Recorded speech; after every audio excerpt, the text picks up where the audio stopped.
راجہ پوروا سے جنگ کرنے کو سکندر جو ٹیکسلا سے نکلا تو اس نے وہی رستہ لیا جسے ہم آج جی ٹی روڈ کہتے ہیں۔ ہم یہ سمجھتے ہیں کہ یہ سڑک شیر شاہ سوری نے بنوائی تھی، لیکن تاریخی حقیقت یہ ہے کہ سکندر کے زمانے سے پہلے ہی یہ سڑک عام استعمال میں تھی۔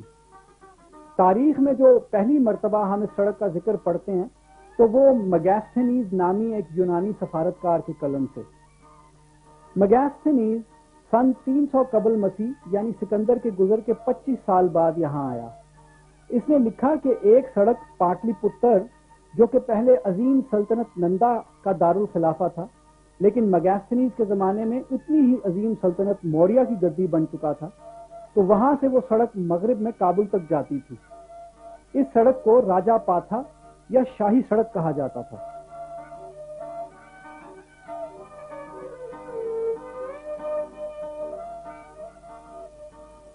میگاستھنیز یہ لکھتا ہے کہ موریہ خاندان کے پہلے بادشاہ چندر گپت نے اس سڑک پر فاصلے کے تعین کے لیے کوس مینار لگوائے، وہی کوس مینار جو ہم آج تک یہی مانتے رہے ہیں کہ شاید مغلوں نے پہلی دفعہ استعمال کیے تھے۔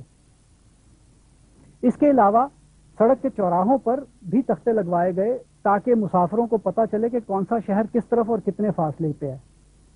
اور تو اور راجہ چندر گپت نے ایک ناظموں اور نگرانوں کی باقاعدہ فوج رکھی ہوئی تھی تاکہ یہ سڑک بہترین مرمت کی حالت میں رہے۔ پھر مگیسٹھنیز اور چندر گپت کے 250 سال کے بعد راجہ وکرم جیت کا زمانہ آیا، وہی وکرم جیت کہ جس کے نام سے وکرمی کے سن چلتے ہیں، اور اس راجہ نے بھی اس سڑک کی دوبارہ نئے سرے سے مرمت کروائی، بلکہ ایک جامع منصوبہ مکمل کروایا مرمت کا۔ اور پھر جب 1500 سال کے بعد ہندوستان کے تخت پر شیر شاہ سوری بیٹھا تو اس نے وہ پرانی بسیدہ عمارتیں، سرائیں، کوس مینار ٹھیک ٹھاک کروائے، اور ہم یہ ماننا شروع ہو گئے کہ شاید یہ سڑک ہی شیر شاہ سوری نے بنوائی تھی۔ بہرحال یہ جو سڑک کا حصہ ہے یہ پھر بھی شیر شاہ سوری کا بنایا ہوا نہیں ہے، کیونکہ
پر سکندر وہاں سے گزرا جہاں آج شہر چکوال آباد ہے۔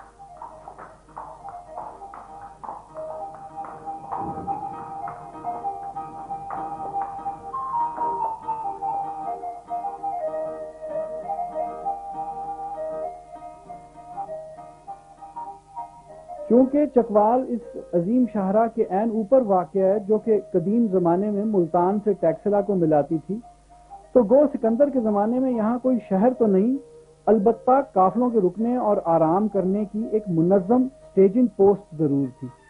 اسی لیے یقیناً سکندر بھی یہیں رکا ہوگا۔ یہاں ہی راجہ پاتھا جو کہ مشرق سے آتی تھی وہ ملتان سے ٹیکسلا جانے والی شاہراہ کو کاٹتی تھی۔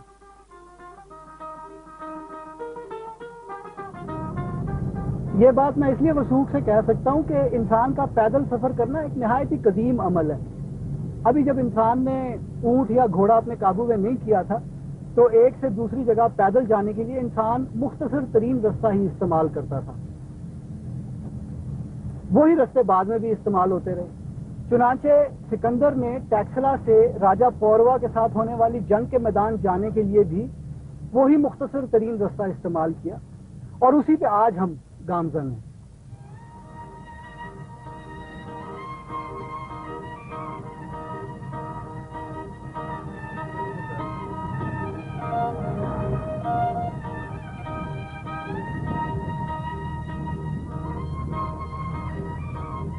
چکوال سے آگے کوہستان نمک کی سرخی مائل پہاڑیوں کے بیچوں بیچ سکندر نے جنوب مشرق کا رخ کیا۔ ہم جو اس سمت میں چلیں تو ہمارا رخ چکوال سے چوا سیدن شاہ کے قصبے کی طرف ہے۔ چوا سیدن شاہ سے کچھ کلومیٹر باہر ایک سڑک وادی جھنگڑ کی طرف گھوم جاتی ہے۔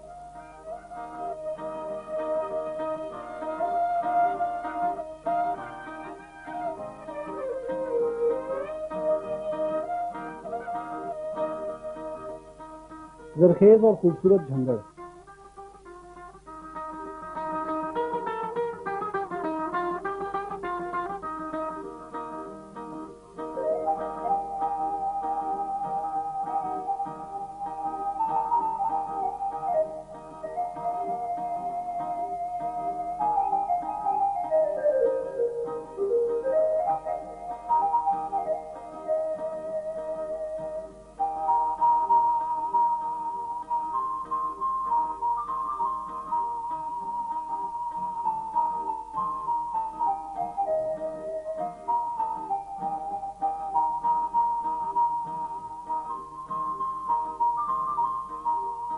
جہاں یہ وادی ختم ہوتی ہے یعنی کوہستان نمک کے عین جنوب مشرقی سرے پر، تو وہاں ایک گاؤں پڑتا ہے جس کا نام ہے آڑا۔ سکندر کے زمانے میں شاید گاؤں تو یہاں نہیں تھا، بہرحال سکندر گزرا ادھر ہی سے تھا۔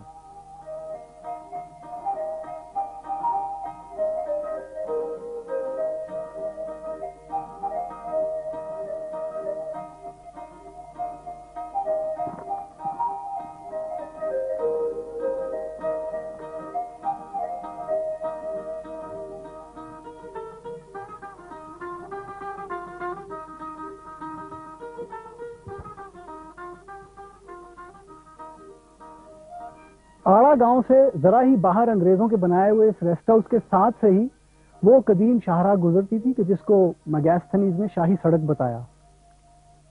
اسی سڑک پر ہمارے آباء و اجداد ہم سے بہت سال پہلے تجارتی قافلے لاتے لے جاتے تھے، اور اسی پر 2400 سال پہلے سکندر بھی گزرا۔ تو آئیے ہم بھی اسی راستے پر چلتے ہیں۔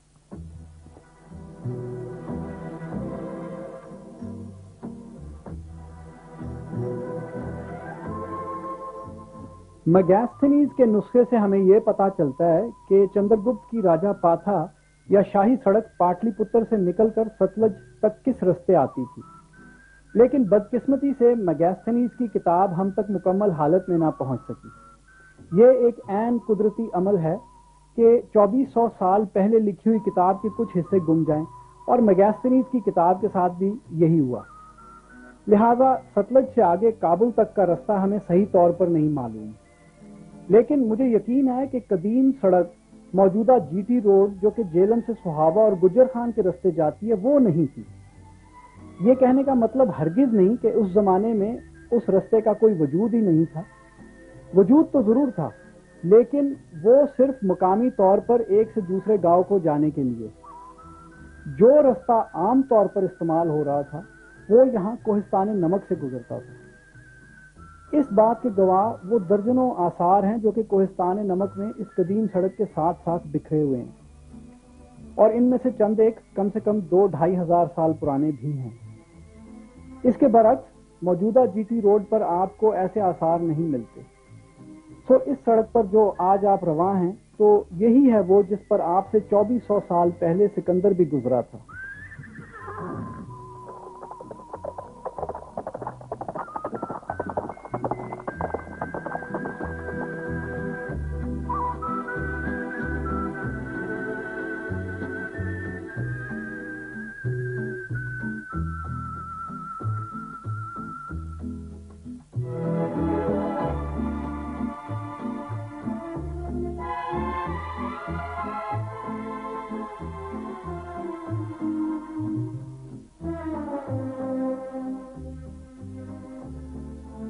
سامنے پہاڑ میں جو آپ کو کٹاؤ نظر آ رہا ہے اسے درہ نندنا کہتے ہیں، جو کہ کوہستان نمک کو پنجاب کے میدانوں سے ملاتا ہے۔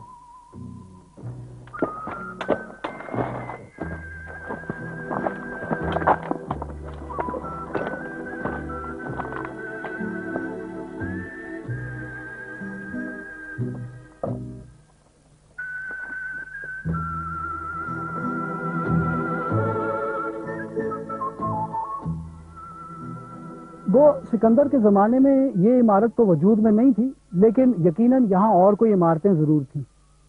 بہرحال سکندر سے کوئی 1300 سال بعد یہاں ایک مارکۃ الآراء کام ہوا۔ یہ کوئی جنگ و جدل اور قتل و غارت گری کا نہیں، بلکہ علم و دانش کا مارکہ تھا۔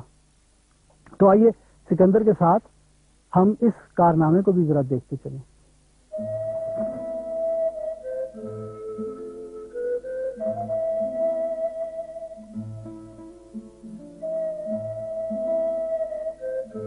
یہ مندر ہے نندنا کا، جو کہ 9ویں صدی عیسوی کے اواخر یا 10ویں صدی کے شروع میں تعمیر ہوا۔ یہ وہ زمانہ تھا کہ کوہستان نمک، ٹیکسلا اور پشاور کشمیر کے راجاؤں کے قبضے میں تھے۔ اس زمانے میں یہاں ایک درسگاہ بھی تھی جہاں دور دور سے لوگ تعلیم کے لیے آیا کرتے تھے۔ مندر کے ارد گرد کی جھاڑیوں میں اس درسگاہ کی عمارتوں کے نشان آج بھی ملتے ہیں۔ چونکہ یہ درسگاہ اور مندر ایک پہاڑی درے کے عین اوپر واقع تھے، تو یہاں ایک قلعہ بھی بنایا گیا تاکہ آنے جانے والوں پر نظر رکھی جا سکے اور ضرورت پڑنے پر جس کو چاہیں روک دیں۔ اس قلعے کے برج بھی ارد گرد کی جھاڑیوں میں نظر آتے ہیں۔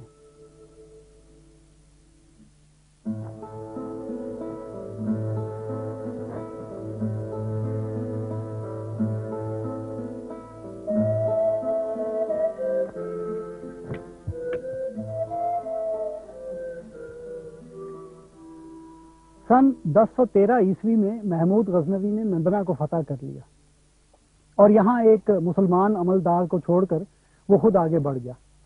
یہاں سے محمود نے ایک بیش بہا خزانہ حاصل کیا، لیکن اس نے نندنا کی درسگاہ کو بالکل کوئی نقصان نہ پہنچایا۔ پھر اگلے ہی سال موسم گرما میں محمود نے وہاں وسطی ایشیا میں مسلمان ریاستوں پر بھی حملہ کیا اور وہاں سے بہت سے مال دولت کے علاوہ چند دانشوروں کو بھی پکڑ کر اپنے ساتھ غزنی لے آیا۔ ان میں ایک کا نام تھا ابو ریحان البیرونی۔ اب ابو ریحان کوئی عام دانشور نہیں تھا، یہ ایک ماہر تھا بہت سارے علوم کا، جس میں جغرافیہ، تاریخ، ریاضی وغیرہ شامل تھے۔ اور ابو ریحان کی تصنیف سے ہمیں یہ پتہ چلتا ہے کہ وہ غزنی میں بالکل خوش نہیں تھا اور برابر اس خواہش کا اظہار کرتا رہا کہ اسے ہندوستان آنے دیا جائے تاکہ وہ یہاں کے علوم سے بھی فیضیاب ہو سکے۔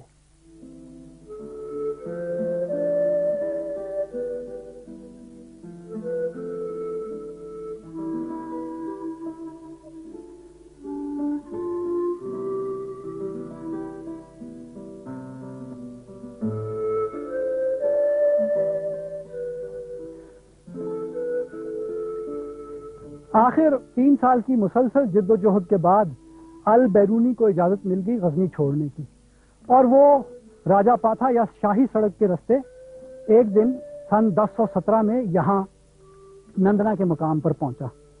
اب البیرونی کو یہ پتا تھا کہ اس سے پہلے سن 250 قبل مسیح میں ایراتوستھنیز نامی ایک ریاضی دان نے وہاں مصر کے شہر سکندریہ کے اندر یہ تجربات کیے ہوئے تھے کہ دنیا گول ہے اور اس کا محیط کتنا ہے۔ اس کے علاوہ البیرونی یہ بھی جانتا تھا کہ خلیفہ مامون الرشید کے درباری ریاضی دانوں نے بھی یہ تجربات کیے ہوئے تھے، لیکن اس کو یہ شک تھا کہ ان تمام تجربات کے جو نتیجے ہیں وہ غلط ہیں۔ سو وہ اپنی کتاب میں لکھتا ہے کہ جب میں ہندوستان میں نندنا کے مقام پر مقیم تھا تو میں نے دیکھا کہ اس کے مغرب کو ایک پہاڑی ہے اور اس کے سامنے ایک کھلا میدان۔ چنانچہ میرے ذہن میں یہ آیا کہ میں یہاں اپنے استرلاب والے تجربات کروں۔ اب یہ استرلاب وہ پرانا آلہ تھا جس سے قدیم جہاز ران سمندر میں اپنے پوزیشن کا تعین کیا کرتے تھے، اور اسی استرلاب سے آگے چل کے سیکسٹنٹ نام کا آلہ بنا۔ بہرحال البیرونی نے جو حساب کرنا تھا وہ یہ تھا کہ 2 مقامات سے، یعنی اس پہاڑی سے اور یہاں نندنا کے قلعے سے، افق کے اوپر 2 زاویوں کی پیمائش اور پھر ایک ریاضی کا سیدھا سادہ سا حساب۔ البیرونی نے وہی کیا اور اس نے دنیا کا محیط کی پیمائش کر لی۔ لیکن ہم پہلے کہہ چکے کہ یہ کام تو پہلے بھی ہو چکا تھا، تو پھر اس میں بڑا مارکا کیا ہے؟ تو جناب اس میں بڑا مارکا یہ تھا کہ پہلے والے جتنے بھی اعداد تھے وہ 1200-1500 کلومیٹر کی غلطی ان میں تھی، لیکن البیرونی نے جو پیمائش کی تو وہ فقط 127 کلومیٹر اصل پیمائش سے فرق تھی. بہرحال یہ تو تھی بات ابو ریحان البیرونی کی. اس وقت سکندر کی فوجیں وہاں جیلم کے کنارے پہنچ رہی ہیں.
تو یوں سکندر دریائے جیلم پر پہنچا.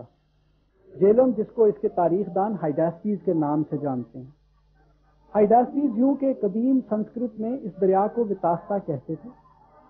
ہمارے آریائی آباء و اجداد کو شاید یہ دریا چوڑا نظر آیا ہوگا کہ انہوں نے پیمائش کے قدیم پیمانے وتاستی سے اس کا نام منسوب کر دیا. اسی وتاستا کو یونان والوں نے اپنے تلفظ میں ہائیڈاسپیز بنا دیا. لیکن تب ابھی ڈیم وغیرہ نہیں بنے تھے اور ہمارے دریا واقعی دریا ہوا کرتے تھے.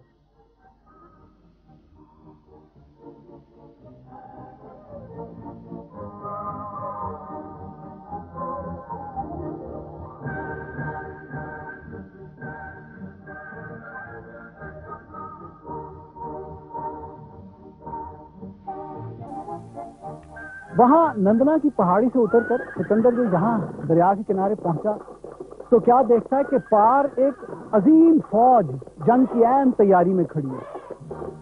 وہاں جنگی ہاتھی تھے, ذرہ بختر پہنے ہوئے گھوڑے, دو پہیوں والی رتھیں جن میں ہر میں دو تیر انداز سوار تھے, اور پیدل سپاہ کی ایک عظیم فوج جو کہ کنارے کے ساتھ ساتھ تا حد نظر پھیلی ہوئی تھی. سکندر جس چیز سے خائف تھا وہ تھے پنجابیوں کے جنگی ہاتھی, کیونکہ یونانیوں کے گھوڑے کبھی ہاتھیوں کے سامنے جنگ میں نہیں آئے تھے اور سکندر کو یقین تھا کہ پہلے ہی سامنے میں یونانی گھوڑے بدک جائیں گے. اگر کسی سے امید تھی تو وہ تھے ٹیکسلا کے وہ 5000 گھوڑ سوار جو کہ راجہ امبی اپنے ساتھ لے کر سکندر کی فوج میں شامل تھا.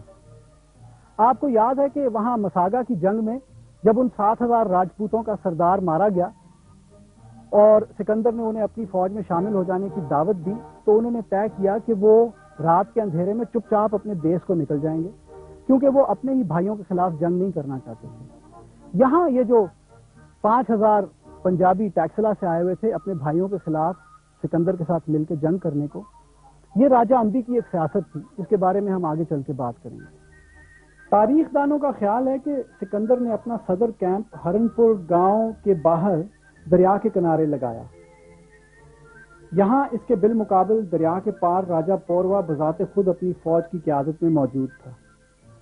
سو جنگی حکمت عملی کے ماہر سکندر نے یہ کیا کہ دریا کے ساتھ ساتھ ہرن پور سے اوپر کئی کلومیٹر تک فوج کے چھوٹے بڑے دستے تعینات کر دیے. اس کے بعد ایک کھیل شروع ہو گیا, یعنی سکندر نے اس قسم کے فوجی عمل شروع کر دیے کہ وہ یہاں سے پار کرنے کو ہے اور اب وہاں سے. اور ادھر راجہ پوروا بھی ساتھ ساتھ اپنی فوج کو حرکت میں لاتا رہا کہ یونانیوں کو کسی صورت پار نہ لگنے دے۔ یہ آنکھ مچولی کوئی ہفتہ بھر جاری رہی، پھر سکندر کے جاسوسوں نے اسے دریا پار کرنے کی ایک جگہ کی خبر دی۔ ہمارا رہنما آریان یہ لکھتا ہے کہ ہرن پور کے اس صدر کیمپ سے کوئی 18 میل یا 29 کلومیٹر اوپر دریا کے ساتھ ایک ایسی جگہ تھی جہاں دریا خم کھاتا تھا اور وہاں دونوں کناروں پر گھنا جنگل تھا۔ اس کے علاوہ دریا میں ایک جزیرہ تھا جس کے اوپر بھی خاصے درخت تھے۔ چنانچہ سکندر نے وہ جگہ چن لی دریا پار کرنے کو کہ وہاں وہ اپنی کاروائی درختوں کی اوٹ میں چھپا کر سکتا تھا۔ تو آئیے چلتے ہیں یہاں سے 18 میل یا 29 کلومیٹر اوپر، دیکھیں کہ وہاں کیا سلسلہ تھا۔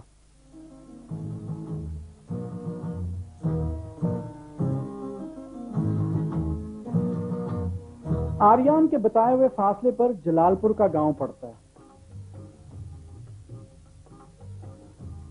لیکن اب نہ تو یہاں سکندر کے زمانے کا جنگل ہے اور نہ ہی دریا میں خم اور جزیرہ، اور ہو بھی کیسے کہ 2500 سال میں دریائے وتاستہ نے اپنے اندر کتنی تبدیلیاں پیدا کی ہوں گی۔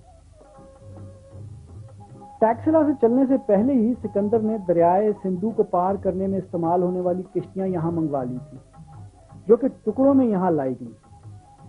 جب یہ جگہ چن لی گئی تو راتوں کے اندھیرے میں ان کشتیوں کو درختوں اور جھاڑیوں کے پیچھے جوڑنے کے بعد چھپا دیا گیا۔ پھر حملے سے پہلے فوج کا 1/3 حصہ جرنیل کریٹروس کی کمان میں وہاں ہرن پور میں چھوڑ کر سکندر یہاں 11,000 پیدل فوج اور 5,000 سواروں کے ساتھ پہنچ گیا۔ یہ سارا کام اس نے دن میں نہیں بلکہ رات کے اندھیروں میں کیا۔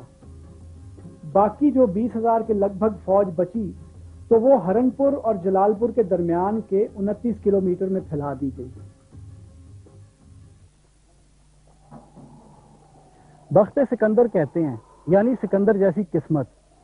تو سکندر واقعی قسمت کا دھنی تھا کہ حملے سے پہلی رات پہلے پہر ہی طوفان ایک شروع ہو گیا، بارش اور آندھی کا۔ طوفان کا اتنا شور تھا کہ یہاں چلائے ہوئے یونانیوں کے احکامات وہاں پار پنجابی نہ سن سکے، اور بادلوں کی وجہ سے اندھیرا بھی تھا کہ یہاں جو کشتیوں کی تیاری کا عمل تھا وہ بھی پار نہ دیکھا گیا۔ اور صبح کاذب سے پہلے طوفان رک گیا۔ یہ بھی قسمت ہی تھی کہ ایسا ہوا۔ چنانچہ درمیانی جزیرے کی اوٹ میں سکندر نے یہاں اپنی فوج کو کشتیوں میں سوار کروایا اور پار جانے کا عمل شروع ہو گیا۔ شاید اگر رات کو طوفان نہ ہوتا تو سکندر شب خون مارتا۔ اس حوالے سے ایک دلچسپ بات بتاتا چلوں کہ وہاں عراق میں دریائے دجلہ کے کنارے جب گوگا میلہ کی جنگ ہو رہی تھی تو سکندر کے ایک ساتھی پامینیوں نے تجویز پیش کی کہ داراوش کی فوج کے خلاف شب خون مارا جائے۔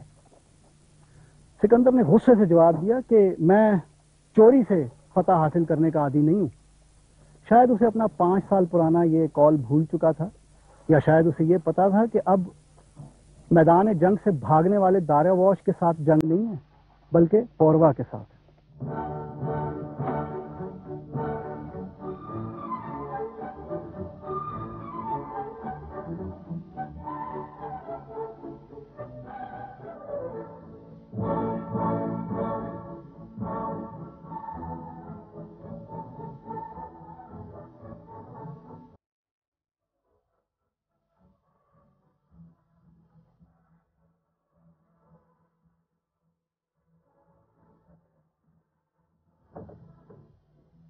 جزیرے تک تو ان کا کام ٹھیک رہا، لیکن جیسے ہی یونانی کشتیاں جزیرے کے دائیں بائیں ہو کر وہاں آگے بڑھی تو پار پنجابی دستوں نے انہیں دیکھ لیا اور وہ گھوڑے بھگاتے ہوئے فوراً پیچھے گئے فوج کو اطلاع دینے کے لیے۔ ادھر سکندر جسے چچ گوا کی دھرتی سمجھ رہا تھا اور جس پہ سب سے پہلے وہ خود اترا، وہ دراصل دریائے جیلم کے اندر ایک اور جزیرہ نکلا۔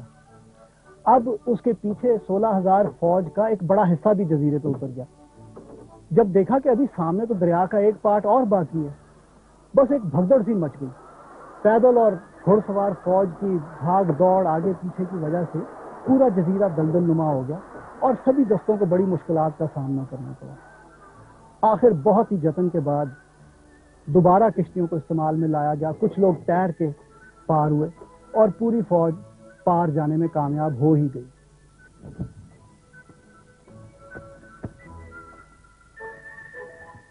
اس اثناء میں راجہ پوروا کا بیٹا ادھر مقابلے کے لیے پہنچ گیا تھا۔ آریان لکھتا ہے کہ اس کے ماخذ مختلف آراء دیتے ہیں، کہیں یہ کہ شہزادے کے ساتھ 60 رتھیں اور چند سو سوار تھے، اور کہیں یہ کہ 120 رتھیں اور کوئی 2000 سوار فوج تھی۔ لیکن رات کی بارش کی وجہ سے یہ زمین بالکل دلدلی ہو چکی تھی اور پنجابیوں کی رتھیں کسی کام نہ آئیں، اور جب مقابلہ شروع ہوا تو یونانی گھڑ سوار تیر اندازوں نے پنجابیوں کے اندر تباہی پھیر دی۔ اس مقابلے میں پنجابیوں کا شہزادہ کام آ گیا۔